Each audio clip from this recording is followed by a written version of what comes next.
Millie, at least come downstairs and say hello, Grandpa called up the stairs. It was Christmas Eve, and Grandpa had been blasting Christmas music all day long, singing Silver Bells and White Christmas and others of Millie's least favorites, off key in the kitchen while he baked the ham and decorated the cookies. From the level of noise downstairs, Millie assumed that her aunt and uncle and cousins had arrived. This fact did not fill her with joy. Nothing did. Millie reluctantly dragged herself downstairs. They were gathered around an antique glass punch bowl that Grandpa dug up from who knows where in this house full of stuff. They were wearing Christmas sweaters, all of them, even her annoying little cousins. Aunt Sherry had on some wearable abomination with a reindeer that had a light-up nose. Uncle Rob, her dad's goofy brother, wore a red sweater with candy canes on it, and Cameron and Hayden wore matching elf sweaters. It was all so hideous that Millie feared her eyes would bleed. "Merry Christmas," Aunt Sherry greeted her, opening her arms for a hug. Millie did not move toward her. "Hello," she said, her voice dripping icicles. "Off to a funeral, Millie?" Uncle Rob said, nodding toward her head-to-toe black and purple clothing. He always said this to her and apparently never stopped finding it hilarious. "I wish," Millie said. Better to be in an honest, sad environment than a fake happy one, and she would certainly prefer funeral organ music to being forced to listen to Winter Wonderland again. "Millie isn't celebrating Christmas this year," Grandpa said, "but at least she's agreed to grace us with her presence." "How can you not want to celebrate Christmas?" Hayden said, looking up at Millie with big, innocent blue eyes. "Christmas is awesome!" He had a little lisp that came out when he said Christmas and awesome, which Millie supposed some people would find cute. "And presents are awesome," Grandpa said. Cameron said, pumping his fists in excitement. Both kids were so hyper, it was like their parents had poured them full of black coffee. Millie wondered if there had been a time when she got this excited over the holiday, or whether she'd always known better. "Our culture is already too materialistic," Millie said. "Why do you want more stuff?" Her aunt and uncle and cousins all looked uncomfortable. Good. Somebody in this family needed to tell the truth. Sherry plastered a smile on her face. "Millie, won't you at least have a cup of eggnog?" "Drinking eggnog is like drinking phlegm," Millie said. "Really, how would such a disgusting beverage become part of any traditional celebration? Eggnog and fruitcake both seem more like they should be part of a punishment rather than a celebration." "What's phlegm?" Hayden asked. "It's that gross slimy stuff that's in your throat and nose when you have a cold," Aunt Sherry said. Cameron raised his cup. "Yum, egg snot," he said, then took a big, showy drink that left an eggy mustache on his upper lip.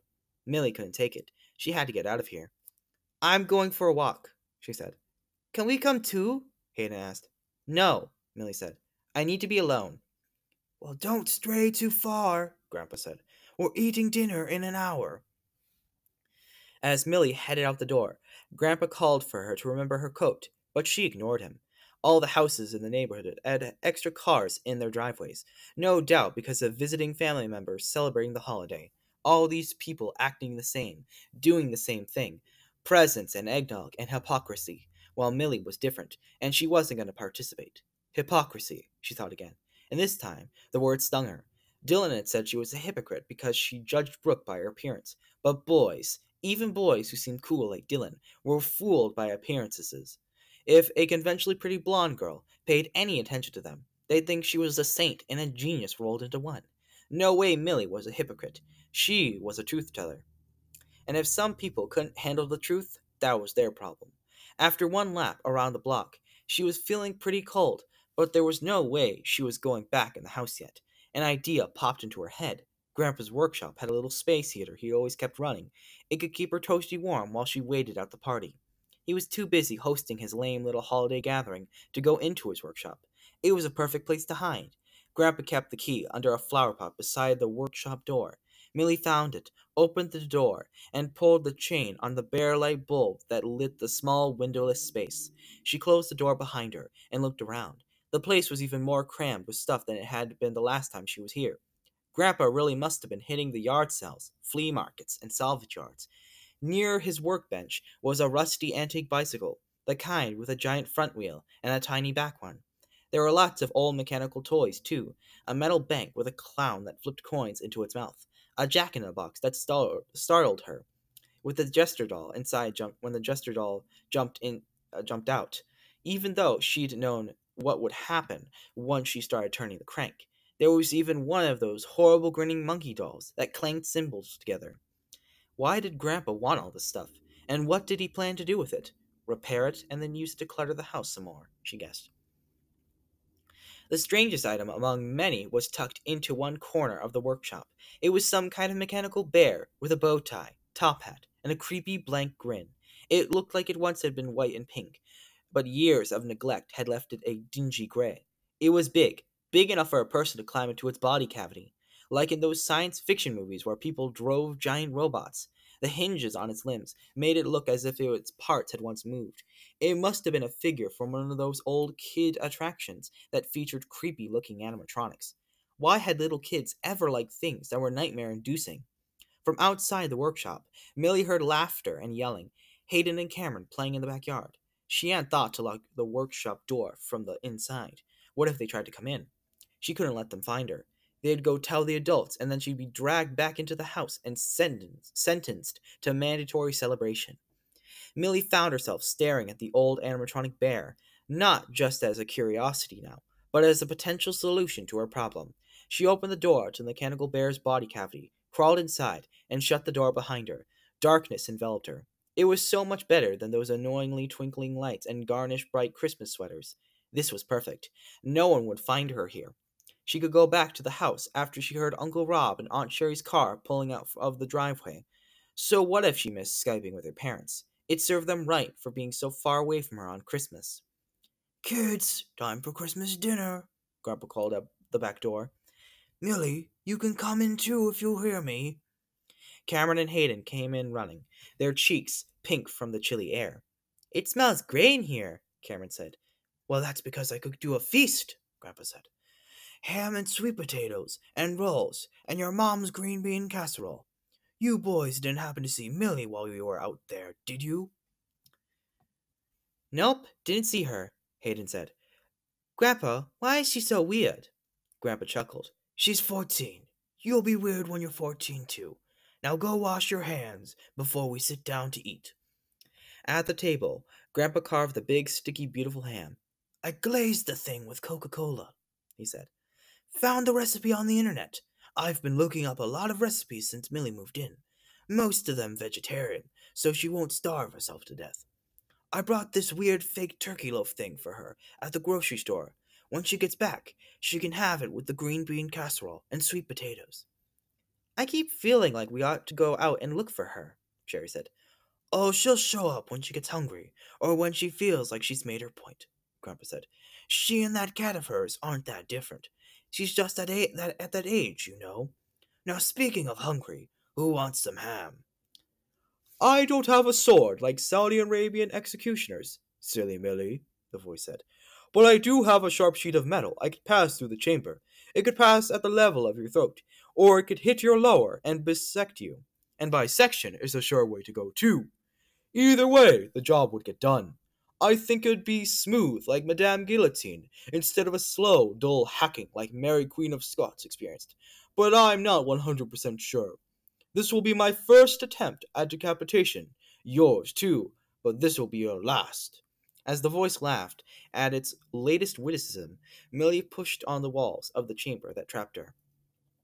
They didn't budge, but then she saw a tiny crack of light shining through the side of the door. Maybe she could slip something, a tool of some sort, into that crack. She could somehow pry the door open. But what could she use as a tool?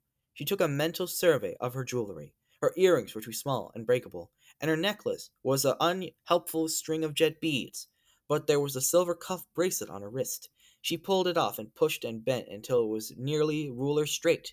The end seemed like the right size to slip into the crack in the door, but she was too afraid to test it, too worried that her captor would notice. Millie, the voice said, are you still with me? A decision must be made.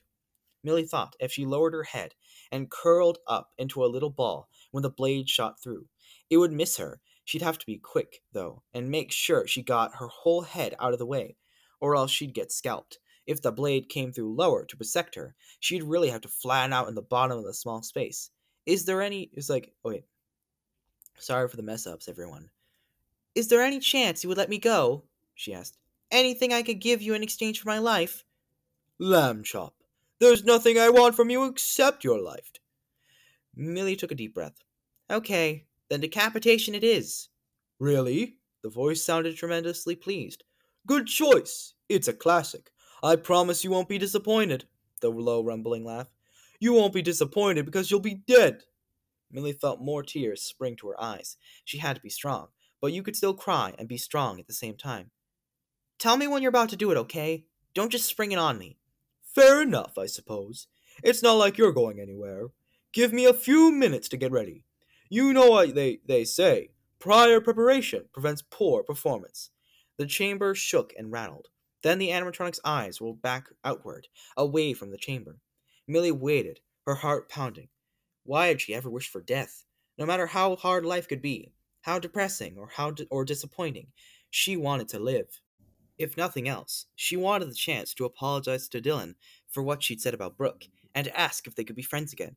She curled into as tiny a ball as she could be, tucking her head under her arms. She hoped harder than she'd ever hoped for anything that she was low enough to miss the blade.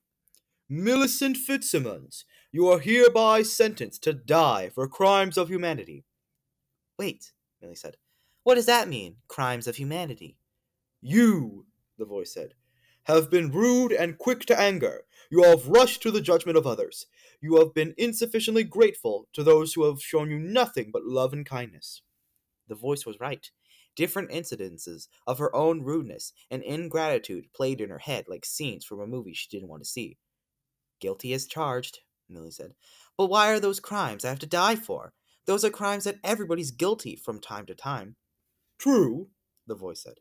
That's why they're crimes of humanity. But if there's something all humans are guilty of, then why do I have to die for them? The voice didn't answer, and Millie felt a small tingle of hope. Maybe she wouldn't have to take her chances by curling up on the floor of the cavity. Maybe she could talk herself out of this yet.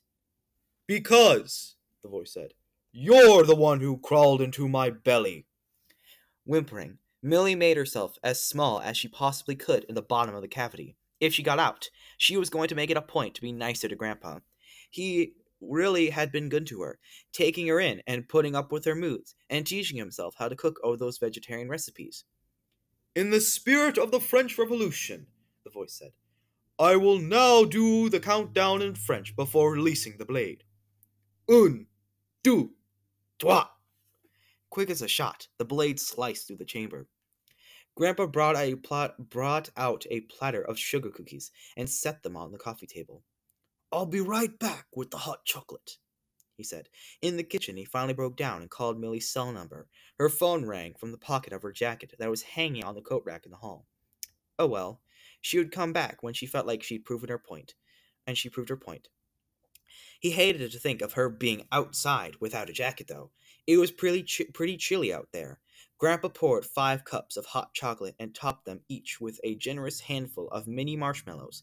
He carried the steaming cups on a tray into the living room. Who's ready for presents? He called. I am, Cameron shouted. I am, Hayden shouted even louder. Do you think we should wait for Millie? Sherry asked. She's not celebrating Christmas, remember? Rob said. Why should we wait for her if you decide to be a brat? Grandpa didn't like the word brat being used to describe Millie. She wasn't a bad kid. She was just at a difficult age. She would come around. He crouched under the Christmas tree and arranged all her presents in a big pile so they'd be there for her when she came back. Okay, that is the end of Count the Ways, the 3rd story. So I hope you all enjoyed this story, and the next story will be Fetch, or actually no, the Stitch Wraith story. Never mind, but basically Stitch Wraith story, then Fetch, and then, yeah. So I hope you guys all enjoyed, and make sure to leave a like, comment, or I guess subscribe, whatever.